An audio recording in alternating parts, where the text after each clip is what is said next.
Bom, minha gente, vamos falar em economia, então.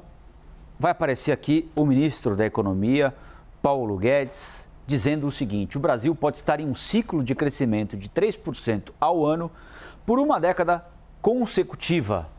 O ministro falou isso hoje num evento do setor de telecomunicações. A Ana Russi e a Lígia Tuon registraram para a gente. Vamos ver exatamente o que disse aqui o ministro. Abre aspas para ele. O Brasil pode estar em um ciclo longo de crescimento de 3% ao ano por 10 anos seguidos. Segundo o ministro, esse avanço previsto para o Brasil deve vir na contramão do que é esperado para o resto do mundo, ou seja, o Brasil crescendo e o mundo voltando. As principais economias do mundo vivem em cenário de inflação alta e risco de recessão. Vou abrir aspas de novo para o ministro. Estamos chegando da clínica de reabilitação.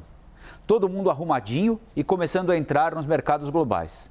O desemprego no Brasil vai continuar descendo. O Brasil surpreendeu na reação à crise e vamos continuar surpreendendo, disse o ministro da Economia. E tem mais. Verdade que os juros vão desacelerar a economia, mas não recessão. Em vez de crescer 3,5%, vai crescer 2%. A maior prova disso é que mesmo com juros altos assim, o Brasil vai crescer 1,7%, perto de 2%. Vamos ouvir então a nossa analista de economia, Priscila Yazbek. Priscila, faz parte, né, da condução do Ministério da Fazenda, do Ministério da Economia, tentar injetar ânimo na sociedade, né? Como eu lembrei mais cedo, o ex-ministro da Fazenda, da Agricultura, professor Delfim Neto, que sempre nos assiste aqui, costuma dizer que economia é um estado de espírito, né? É o empresário acreditar, é o trabalhador acreditar que não vai perder o emprego, claro que não só isso, mas é confiança acima de tudo, né? Então tá no papel do ministro vender confiança. Há algum sentido fático que possa justificar tamanha confiança do ministro da Economia, Paulo Guedes, ou é só uma tentativa de animar a plateia?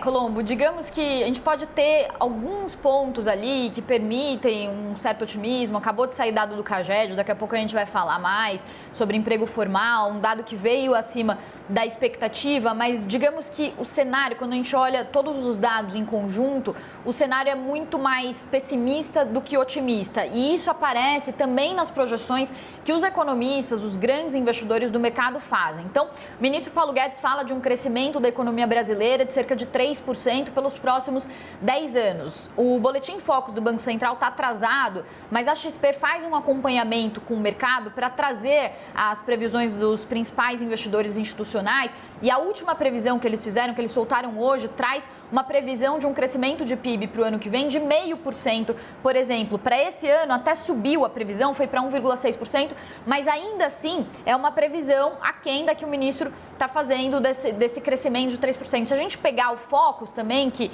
é o último dado que saiu antes desse atraso todo, as previsões para 2024 eram de crescimento de 2%, de 2025 também um crescimento de 2%. E o que os economistas dizem é que o PIB potencial ele está abaixo dessa previsão do ministro Paulo Guedes, justamente porque como nós temos um cenário de aumento de juros, esse aumento de juros, ainda mais com metas de inflação que ficaram mais baixas, acabaram de ser definidas pelo Conselho Monetário Nacional, ele prevê um crescimento mais baixo da economia. Isso não só no Brasil, no mundo todo. E numa economia muito globalizada e conectada, é difícil o Brasil crescer mais do que está se esperando, inclusive lá fora, né? Trazer uma perspectiva de que o Brasil vai acelerar o seu crescimento quando o mundo inteiro está prevendo uma desaceleração do crescimento, inclusive as maiores economias do mundo, como Estados Unidos e China. Esse é um aspecto, a questão da previsão da economia. Então, o ministro está no papel dele, como você falou, de fazer previsões otimistas, mas são previsões descoladas